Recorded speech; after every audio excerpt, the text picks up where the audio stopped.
What's up, y'all? Welcome back to Sports Minded. I'm your host, Brittany Young. And after you watch today's episode, I want to encourage you to go back and watch my last episode that featured Joey Burton, who's a shooting coach and the director of Champions Academy. We talked about how he got the nickname the Shot Doctor, him training players overseas, his shooting app that uses artificial intelligence, and whether mechanics matter when it comes to shooting technique. So, y'all be sure to check that out and like and subscribe to the channel.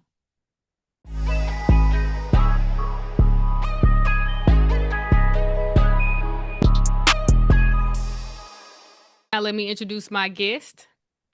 She's a native of Chicago, Illinois, former women's basketball player at the University of Alabama at Birmingham, UAB, former professional basketball player in Iceland and Israel, former AAU coach for OMG, underrated in all Alabama, former head girls basketball coach at Pinson Valley High School, former player in the MLK Women's Basketball League, and currently the director of operations for the MLK Women's Basketball League in Birmingham, Alabama, Karisma Chapman. Welcome to the show.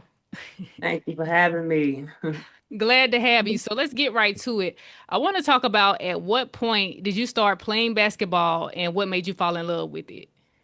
Again, I'm from Chicago. I got 7 brothers, 4 sisters. So I grew up playing in the alley in Chicago on Blackstone, my stepmom house, my mom house and stuff. So, I grew up in Hammond, Indiana as well. Born and raised in Chicago, grew up in Hammond, moved to Calumet City to play high school ball.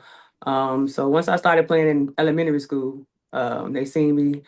I played with 8th grade, 6th, 7th, 8th grade, and played varsity freshman, sophomore, junior, senior year. Started on varsity at that. So just growing up around the game, my dad, my uncle played. My granddad that passed away, he played. So it's just basically in our blood. Got you. So with you being from Chicago, what was it about UAB that made you want to play ball there? The coaches, I always said I wanted to play for African American women coaches. Mm. And also, I had a lot of scholarships my freshman year in high school. When I tore my ACL my junior year in high school, a lot of those left. And the Mm. one thing that was constant was Coach Ward, that coached at Ramsey. She recruited me, the first one to recruit me, and Coach Smith. Like those two was just constant. They came up there, cussed me Alabama grades. To fly out from Alabama to Chicago to make sure you're on a student, you really, had that best interest at heart. Yeah. Okay. I got you. Got you. So you played professionally in Iceland and Israel for a couple of seasons. How was that experience? Iceland was amazing. Cold, of course, but they fan base is really good. They all spoke English, of course. The coach, it actually gave me that love and basketball vibe because the coach didn't really speak too much English. So I just like remember myself asking one of my teammates, "What would he say?" And we had that moment in that from the movie. But Yeah. it was pretty dope. It was a good experience, being away from home, of course. The league I played against some of the WA players that played. They came, I think they brought her in just for, half the season. They didn't stay too Mhm. long, but it was Monica Wright. That's what I'm talking about. We played Yeah. against her, so Israel, Iceland was cool. Israel's like the States. Israel was lit, like really lit. Like you play against top notch performers, hoopers, Yeah. a lot of them that played in WNBA, they end up going to Israel. It's like a party town as well. It's supposed to be so bad, but it was good to me. Yeah. That's funny that you brought up the love of basketball reference when Monica, because her name in the movie was Monica, Monica Wright. exactly. And And she then she played was, there. yeah, she was like, she was Yeah. in Spain and she was like, what did he What say? did And he say? And it she was the said, he same said to pass you the encounter. ball. Yeah, Right. it was the same encounter. It was like I felt like that was pretty dope. Like, yeah. Right. And then it was an actual player that played. I can't remember what college she went to. I want to say it was Virginia or somewhere, but Monica Wright, who played in the Uh-huh. WBA. I know you talk about. Yes, And ma'am. yeah, so Yeah. why did you only end up playing 2 seasons? Did you get homesick or what happened? No, I know. Coming out of college, I was supposed to go to Israel initially. Mhm. I ended up breaking my foot a week after the WN Combine. I went to the WN Combine. I was invited by the Los Angeles Sparks. And I went there a week later. I ended up breaking my foot just like doing a jab step in the workout, like just out the blue. And then so I had to sit out a year, had to rehab, had to get back right. So my first contract was to Iceland, which was a great opportunity, being able to go there. I can say once I got to Israel, I had nagging injury with the foot and then with my knee. My knee, I tore my ACL, MCL, meniscus, all at my junior year in high school. Had bone shaved in college. So it was just ongoing injuries. And Like they said, if I kept continuing to play, I had this little thing on my heel. It was just every time I pushed off, it just hurted. They just Hmm. told me if I continue to play, I could tear my Achilles. I said I ain't having no more surgeries. So I Yeah. basically just, stopped playing and just started just doing it for fun in the MLK league. Yeah, I understand that. And Yeah. I mean, you look at now with the Achilles injuries in the NBA on the men's side, everybody's trying to figure Right. out what's going on. So That number zero bad. they said it's six. But yeah, but on the Number flip zero. side, for women, it's been a lot of ACL ACL, tears and stuff. yep. It's always the knee injuries. So I'll be interested to see like what is that? What's the science behind that? Because it's a lot. Right. It's crazy. But I want to stay there for a quick second because you're the first person I've had on who actually played overseas, and we know how the WNBA works. So you Right. either get drafted and you go to a team, or if you go undrafted, you'll get a Contract to yeah, a play. contract Mhm. for team camp, like a Right. team camp contract to try to make the team. Uh-huh. So how does that work when you go straight overseas? You have an agent. So the agents reach out to your college coach per se. And they let like you get to decide which agent you want. So then I ended up deciding with Vasilis Palaski, if I'm saying his name correct. And then once I got injured, he find the jobs for you. So basically you sign with him, he lets you know what he's able to do, what they're gonna do. He start letting you know how many jobs you got, the opportunities, or who want to sign you, the amount they're gonna sign you for, and you basically go that way with it. Okay. And I mean, it does matter. Okay. You have to, if you're a big name, then I would imagine you have some agents maybe seeking you out, or it's easier to get an Yes. agent. So a lot of agents will seek you out because you have played Division One. So a Mm-hmm. lot of NAIA schools or lower schools will have to seek out an agent compared to Yeah. if you played Division One or something like that. They're looking for you, especially off your numbers. If you had good numbers in college, Mm-hmm. they're seeking you out. So and that was a big thing because I was like, how am I do that? And then you get invited to the WA Combine. It's agents there. So the agents there, you're basically networking. You get to meet your agent that you probably signed with prior to the WA Combine. So it was a good thing. Okay. Okay. And one last thing I want to ask, I want to stay here overseas. We know a lot of women who play in the WNBA make majority of their money playing Mhm. overseas. We're talking about hundreds of thousands to millions, multi-millions of dollars. Right. So I want to know the how. Like, how are these professional clubs and leagues overseas able to pay the women the money that the WNBA hasn't been able to? And it's crazy because I was talking to one of my teammates in Iceland. Like the amount she was getting paid for living in Iceland was like she say if she went to the States, she'd get paid more. So then you think about Americans, when we come out there, we're getting paid more to come to your country and play. So Right. I never understood that concept of when you leave your country, you're getting paid more.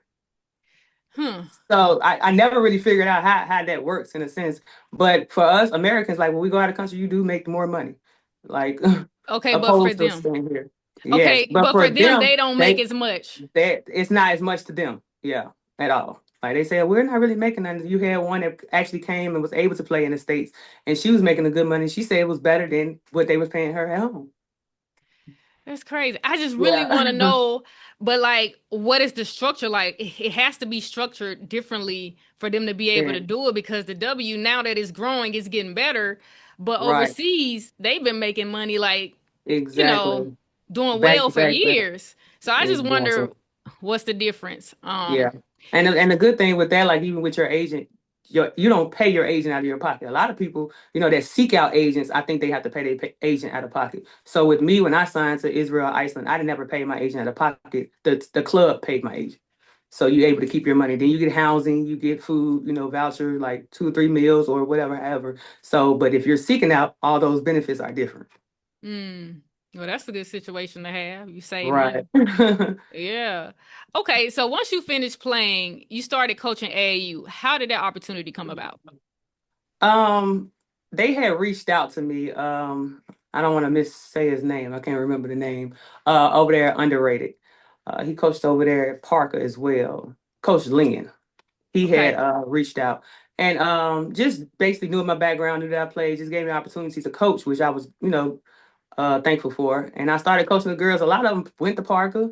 All that whole little crew that just graduated. I coached them Mhm. for AAU when they were 7th, 8th grade. So once that I coached over there, Coach Wall that's over there with Donnell at Parker.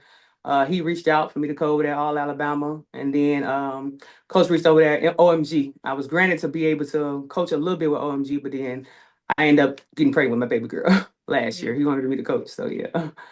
So once you finished playing, you came back to Birmingham. You didn't go back home to Chicago. Oh no, didn't go back home to Chicago. I came back to Birmingham. Everybody asked me, why you didn't go back home? Why you didn't go back home? I said Birmingham and Chicago wasn't on my top list to go back to, but Hmm. you never want to go back to where you try so hard to get out of, despite having family Hmm. there or whatever. So I always told myself I was gonna go visit. Like my mom used to always tell me when I was in college, go to college, have fun, do what you gotta do. The same people that's here gonna be here when you get done. And I'm 33 years old and I go home and them same people still there. Yeah. So yeah. I just wonder. I'm glad you did come back to Birmingham, but I'm just wondering, like, because Chicago is a basketball city. So if you wanted to go Yes. home and okay, I want to coach in my hometown, coach these And young I girls. actually have opportunities for that. And then, me being a mom and my kids' dad being out here. So I look at that aspect of it as well. But I've had opportunities to go back, to my alma mater, my high school coach. And then the women's league. Like it's so many different they constantly hooping. Like you don't have a stop. Like women out there, I say different than Birmingham because Birmingham, I can probably hoop during the fall or during the summer, but I can't do this, which, granted, but they're hooping year round. Like they have so multiple leagues with multiple teams. And that's why I'm really trying to get Birmingham at, in a sense, like once we get there. Okay, good deal. Well, speaking of the MLK Mhm. League, so when was the league started? And were you a part of that? The And beginning? it started in 2016. That was the first season with Trellis Moore, Winona Coach, Courtney Jones, the wife of is it Jalen Green? Yeah, Yeah, Courtney Courtney Green. Green now. Courtney Yeah. Green. Yeah. Okay. Okay. It was her, Harriet, Trellis. They was on the same team. Orlando got a picture of them. And they played that first year or whatever. So when I came out there, um, I had went there and I met Orlando. That's when met Orlando through my son's dad. And Okay. they was playing AAU or whatever. And then Orlando was like, Rizzo, they called me Rizzo. Rizzo, come play in the women's league. Come play in the women's league. So that team ended up splitting up. So Trellis joined my team. I think Courtney Green stopped playing at the time. We Mm-hmm. had Sway, Kiera Middleton, she Mm-hmm. joined my team. We had Lauren McGraw that's from Memphis that transferred to UAB my senior year. She joined the team. So we had a stacked team and we won 6 years in a row. We won 6 years in a row with the women's league. But it wasn't as big. We played at the OMG gym. We played Okay. there. It wasn't OMG at first, but we used to play there, which is across from Woodline. And then, MLK, we really played at a lot of Ricks, Fountain Heights, Okay. it was really everywhere. Is But that where y'all got the name MLK? Y'all just named it after the wreck because y'all playing it's it? over Orlando. So it's Martin Luther King, Women's League. Yeah. Because it's under Orlando. Orlando is over MLK, Martin Luther King Rec Center. Okay. So he Okay. established it as, MLK League. So we kept it there. I didn't rebrand anything yet. So we, leaving it there. I got you. Okay, because I was at the youth game and the play-in game, and I was talking to Uh-huh. one of the players, and she was like, "It's been around since 2010." I was like, "Really? Has it been around that Oh long?" no, Nah, that's no, they okay. yeah, because I was in 2010, like I was in college, so we really had hooping Yeah. sessions at UAB. We used to always hoop back in 2014, 2015, 2013. Like we would had righteously hooping sessions on three courts at UAB. We used to Hmm. have Christian Lee that played at Alabama used to come like you couldn't come unless you was a real hoop and played in college. So Right. they probably talking about that in a sense, but it ain't been around since 2010. Okay. Well, 2016 is still, Yeah. it's almost 10 years, so that's good because I wanna ask you. I know you came in a little bit later, but the operation side, what Uh-huh. steps did y'all have to take to make it happen? Because a lot of people may talk about starting a league, but it's a lot that Right. goes into it. Can you talk a little bit about the operations of it? Right. So Orlando was over it from like I said from Hmm. 2016 to I want to say I really took control over it. I want to say 2021. Okay. 2021. And I did because Orlando had a lot on his plate. Orlando is for the kids. You get what I'm Hmm. saying? Like he AAU organization, he's constantly traveling with the AAU organizations, with his AAU organizations and stuff. So I just basically took it off his hand. Like he was like, Rizzo, I'm gonna get this to you, basically. Hmm. And so I just had a vision. Like I just like, I want to make it better every year. And then, Elton Green, that's the referee out here in Birmingham, he tell me every year, like, I'm proud of you, you know what I'm saying? Every time I say, make it better every year, you do just that. So it's always something like, with the All-Star, with the Youth League, and all that. So yeah, Orlando basically just handed me the keys. And I had to maneuver and just learn and just, I was in contact. We had a group grouped me with all the women that play basketball because we had open gyms. So that helped out in the sense of saying, hey, get y'all team together. We're gonna do the women league here. So it started like that. Okay. So you were playing in the league and then you took it over. And around that time, you started to coach at Pinson Valley, right? Right, Like, right. so how did that happen? So you were coaching at AAU, you playing in the league. How did the Pinson Valley job come about? Um, what is her name? Adrian. That she used to coach there before I got there. Is that her name, Adrian? No, it's Oh, you not talking about Adrian. Asia? Asia Bragg? Asia, yeah, Okay. Asia Bragg. Yeah. Asia Bragg was there before me, and she reached out to me, and she, told me her little situation or whatever, and was letting me know that she was going to leave Pinson. That opportunities there. I said, yeah, of course. What I'm saying, I'm with it. So, reached out to Mike Turner, and I did an interview with them, and then Barbara welcomed me with open arms up there. Once I got the job, they let me know I got it, and I had to get the assistant coaches and stuff like that, and it was new.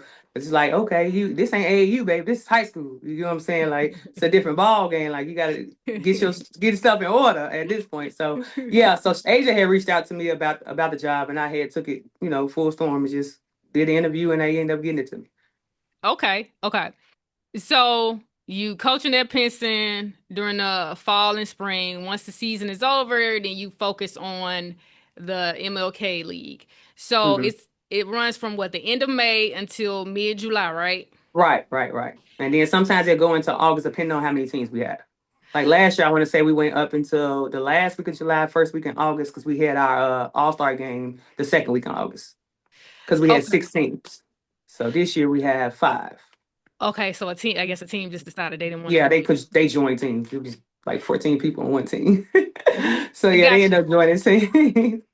Okay, so the five teams now, you have the Underdogs, the Supremes, Team Gifted, Free Game, and then Reloaded. Reload. Okay, so y'all get ready for, you had to play in game. All right. Free Game, they beat Underdogs. So now you're gonna have Free Game versus Team Gifted, right? Free game versus Team Gifted. Uh-huh. Okay, and then And then the Reloaded Supremes. Yeah. And Supremes. that's the one everybody be waiting on. It's crazy because Team Gifted is they won 2 years ago. And then Next Level, which is the team that had dropped out, they didn't drop out, they joined Team Gifted. So you got Team Gifted with the last two, with the players that won in the last 2 years. So Okay. yeah. So Okay, that's pretty dope. that is because I was at the game and I was talking to Raven Omar, who's on Team Gifted. I was like, Uh-huh. because I always see highlights of the Supremes and the Supremes be getting to it. And Oh I said, so yeah. are they the number one seed? And Raven like, oh, we the number one We seed. is. We the Yeah, they beat one. us last week. Granted, I keep saying us like I'm playing, but that's still my team because we been in Okay. it so long. So they beat the Supremes last week. And we was of course missing a couple of players, but that ain't no excuse. You get it done. We grown women. You got to hoop. Hmm. So they end up being the number one seed. Okay, so And you were always with Team Gifted when you played. Supremes. Oh, the Supremes, The Supremes. Supremes. Yeah. Okay, so no, Yeah. I'm looking forward to both matchups. So Right. those are going to be two good games. That'll be July 9th, Wednesday, July 9th. I know the games are always played on Wednesdays. So, will the championship game be the following Wednesday on July No, 16th? we do it all the same day. So it'd be around 8:15. We always do it the same day just because we tried to do it like that before. I think back in like 2018 or something like that. It was just like, why just wait for one game? And then a lot of people like they have lives. Like, July is like really when people do a lot of traveling. And then you have like a lot of coaches clinics and stuff. And then, so we try to get it done within that same day. And it's been beneficial because some people, I tried to do it last year, and you had some people liking it the way we did it because I tried to give them a break and let the youth play in the middle of the championship game. And it was like, oh, no, we got to play back to back. We like to play back to back. We feel like, that rest in between, what I'm saying, after you ain't played or the extra rest, if you played at 6 and then now you ain't playing until almost 8:30 or something like that. So I just basically take in what they saying and try to make it better for the next year, how we do it. Okay, so you're going to have three games where they're going to play the 16-minute half. So, one team is going to play back to back. Back to back, right? With a 10 minute, you could probably like 10 minutes in between that game, and that's been every Ooh. year though. That's been every year. Like it's Okay. been a team playing back to back every year, and nobody's complaining about it. They complain that I try to get them break in between. Yeah. So I was like, okay, we're gonna keep. We just gonna play back to back because a lot Okay. of everybody complained about having a game in between the championship game, like a rest rather in between the championship game. I said, okay, y'all want to go back to back? Go ahead. Okay, that's gonna be interesting. That's gonna be interesting. Yeah. So with it being five teams, how many times does each team play each other to determine the seeding for the playoffs? See, we usually play each other twice, but like I said, the time and then the gym space availability that we have right now with MLK floor not being fixed. So we usually play MLK. Mm-hmm. So me being who I am, I don't like to keep having the people travel to different gyms every time, every week or so or so. So with Fountain Heights, me with Fountain Heights, that's what we played last year. With North Birmingham, we basically just had the gym for I think a 7, 8 week season. Mm-hmm. And then they have other things that they got in that time space. So instead of them playing twice, and then with 5 teams, somebody got to get a bye every week. So that make it so much harder to like. They make it another 8 weeks, which will make us get done mid-August if we was to continue to do it like that. Opposed to having 3 games in one day. If we had 6 teams, nobody have a bye, we can get it done per Mm-hmm. se. So everybody played each other once, and then we did the seating badges, records. And then if it was a tie, we would have went by points. Got you. Okay. So at first y'all were playing at the MLK Rec Center, then you said Fountain Heights, and then now the games are at North North Birmingham Birmingham Rec Center. only because MLK floor came up from a leak. So they have Okay. yet to fix that. So we had to move the league just because before we can have the league per se. Gotcha. So with admission being free to the games, like how are y'all able to cover, like rent out the space to have games at the Recs and then the referees? Is that Right. like volunteer or? No. So with the referees, the team is they have to pay the referees. So Okay. we pay the referees, it's you got 8 players on your team, you bring $3 each and y'all just pay it, so the $35 ref fee. Opposed to the girls, we just started doing like a player fee, which covers the Gatorade, the videographer, the photographer, all that. That helps pay for all that. So we'll do like a lot of leagues charge $450 per team. We're charging 15 per player, Yeah. which is nothing. And that covers, Gatorade, water, like I said, the videos, the pictures, and highlights and all that stuff that we do for the league. Okay. Good deal. Okay, so on July 19th, y'all will travel to Mobile to play in the second annual Battle for Alabama All-Star Game against Gotta the get the Moxie get League. back. Gotta get that get back. Okay, so I'm they so mad be I ain't playing because I was talking. I said I gotta play one time and just be done. Just gotta play, and then life happens. But I'm yeah, we yeah. looking forward to it though. We got a good team. We got a lot of new players as dogs. So yeah, last year I think it was just getting the feel. You know, they shouldn't have lost, but yeah, Yeah. So since they beat us on our home turf, because we got to, yeah, we gotta go and beat got them in to, got to, Mobile got now. We to. gotta split one. We can't have Right, them be up 2-0. So exactly. I wanna ask whose idea was it to start having this like North versus South All-Star game? Somebody reached out to me in Messenger, and they knew that Mobile had a league. They said y'all need to get together. Mobile and Birmingham league. Y'all need to get together. I said I'm gonna reach out to her. That's not. I reached out to Morgan Crawford over there at Mobile, and Hmm. it was like we basically came up with just like let's get us an All-Star game together. I end up adding back to school giveaway for ours because that was the week of school going back and going back and play. And so we got together, we jotted down what we wanted to do. We was like, we had an all-star game, a three-point contest, skill contest, and we'll draft our players accordingly from our own teams and where we want to place them or where, they'll be good to help with us. And it ended up coming out. It was a great turnout. It ended up being real good. We MLK Women's League raised money so we can buy the backpacks, the school supplies. We had some donors here and there. But yeah, so we basically raised our own funds to fund the backpacks and stuff, and then everything else was we just played. We had Jazz from Fairfield. She did the Hmm. jerseys and the shirts and the for the women for the All-Star game. So that was pretty dope. And Yeah. so yeah, so we just basically a lot of people just be helping out because they see what we're trying to do. Hmm. Get a lot of people trying to donate, a lot of people trying to help in that sense with it. Especially when it comes to the kids. A whole Yeah. book bag giveaway when school coming, a lot of less fortunate kids, and then MLK Rec League being right there in Avondale, which is across the street from the projects. You Hmm. always want to get back. The kids gonna come. And we just try to help. Yeah, I love that. So you were saying y'all, because I was wondering how y'all decided who played in the All-Star game from Birmingham. Do y'all take like, Mm. okay, the top two players from each From each team? team, yes, man. We try Okay. to take the top 2 players from each team. And then if you want them top players and you can shoot, I ask you. I send out a message like, you want to be in a 3-point contest, or you want to hoop in an All-Star game, or you can do both. But I try to spread it out to where you're not doing multiple events. We also had a sit-in session with coach. Did she coach at? She from Mobile as well. I think her name is Adrian, and she coached at. Oh, where she coach at? Adrian. Now I know one of the Yeah. top players from Mobile, Shanice McKinney. who went to LaFleur High School, and now Okay. she coaches. You know, she The played at shit. LSU, but I don't know if she's in the league or whatever. But she coaches at high school now. Post player. She played at LSU with Courtney Green. Okay, I'm not familiar, but I know Okay. Adrian. She came out. We had a little sit-in to where the kids came early, and they was able to talk to former players that played professionally, former players that played in high school, college Okay. ball here, whatever. And Sam Samika Yeah, Thomas Thomas. that Yeah. played up there. She spoke to the kids. It was great. Like they was able to ask questions about how training is, or how they should take care of their body, or how they should do this and all that. So we had that, and that was pretty dope. Like the parents even came and they was asking questions because they don't know as well, especially in this generation. You think it's gonna be given to you, and this stuff is really hard. We laid out the table for y'all for real, like the Yeah. NIL money, all that. Like we did that for y'all, blood, sweat, and tears. Like y'all are Hey, welcome. the NIL money different. You hear Man, I me? said between our time, We came up in the wrong era, didn't we? wrong era. I said, my lord. Yeah, and so speaking of just giving back and providing platform opportunities for the youth, y'all have the youth basketball game. Right, So I know that's a way to highlight and showcase the young talent. Is the that the young time. first time you did that this year, or have you done that in the past? No, I did that last year, and Okay. I did that because I was talking to Orlando. I was just like, I see a lot of little girls. Like, of course, I coach Yeah. AAU, so I see them around or whatever. And then I'm raising my own little girl, so I just see a lot of little girls just hooping and being around. And I see Facebook as well. And I was just like, Lando, what did you think about if I just do a youth game and between the championship game and after the semifinal game?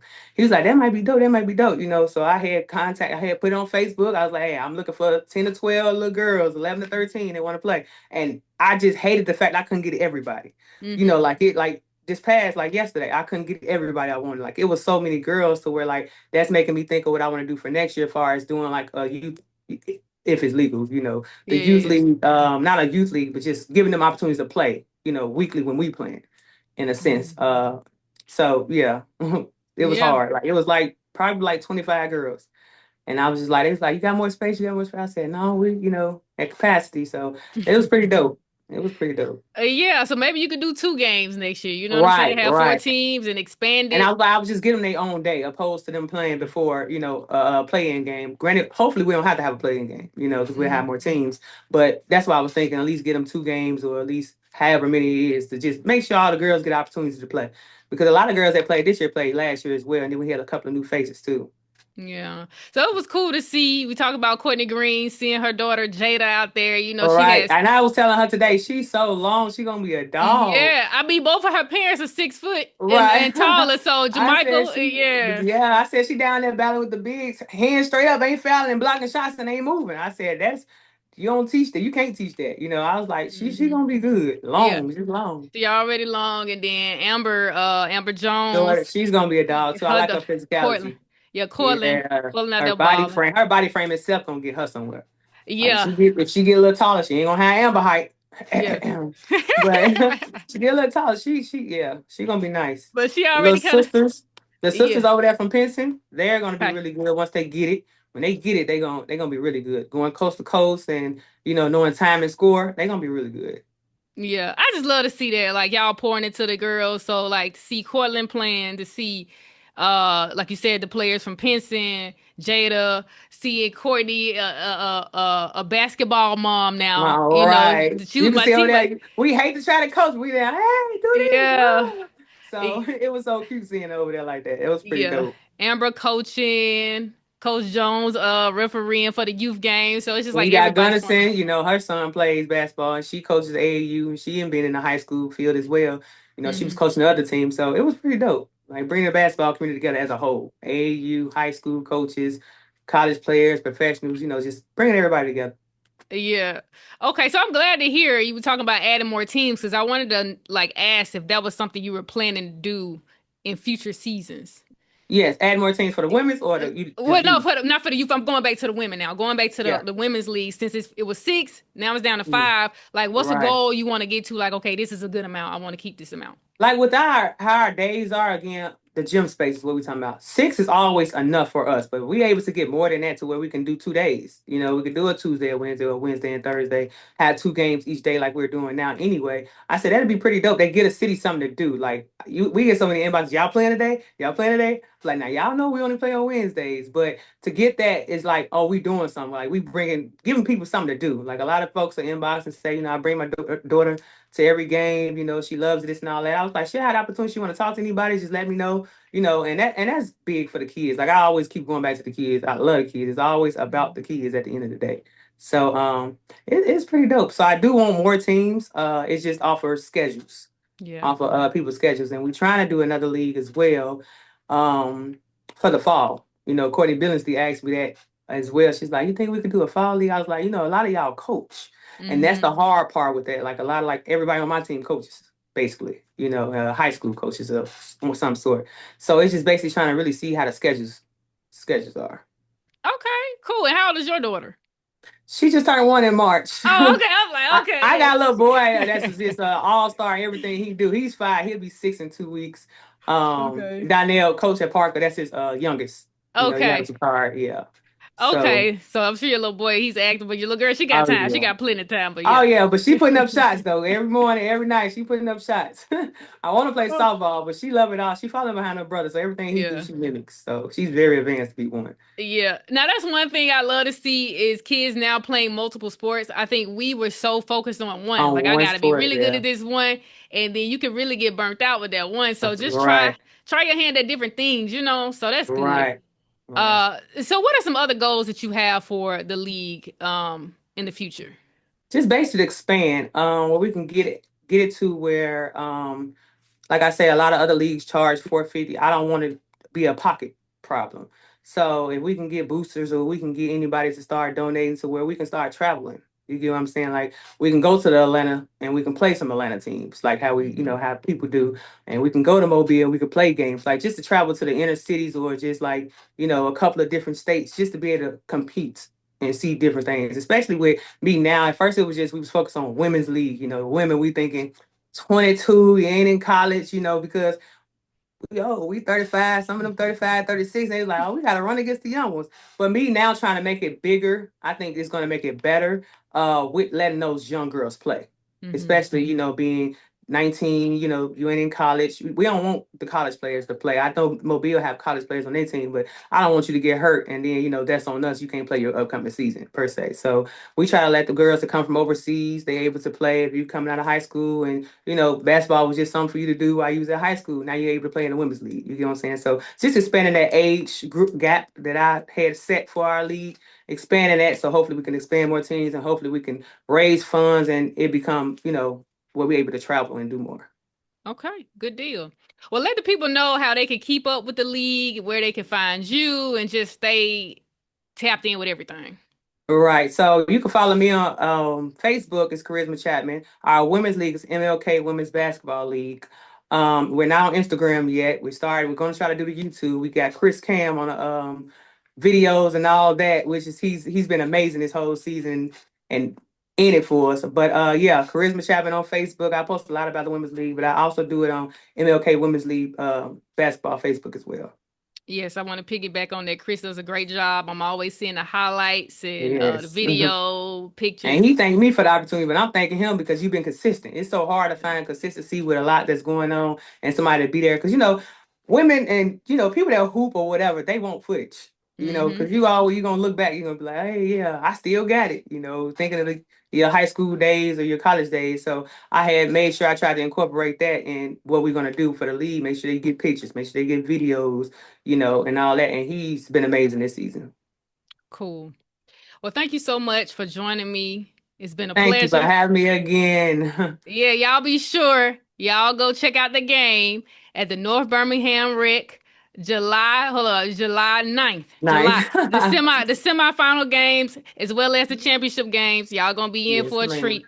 Yes. Yes, ma'am. And then as well as July 19th, the All-Star game. If y'all want to We'll make be that in trip to Mobile. Mobile. We'll Mobile. have a time. I'll post it on my page, Karisma Chapman with the MLK Women's Basketball League. We'll have that time hopefully next week and Okay. the location of that game. Okay. Good deal. Yes, ma'am. This has been another episode of Sports Minded. I'm your host, Brittany Young. Until next time, y'all be blessed. We out of here.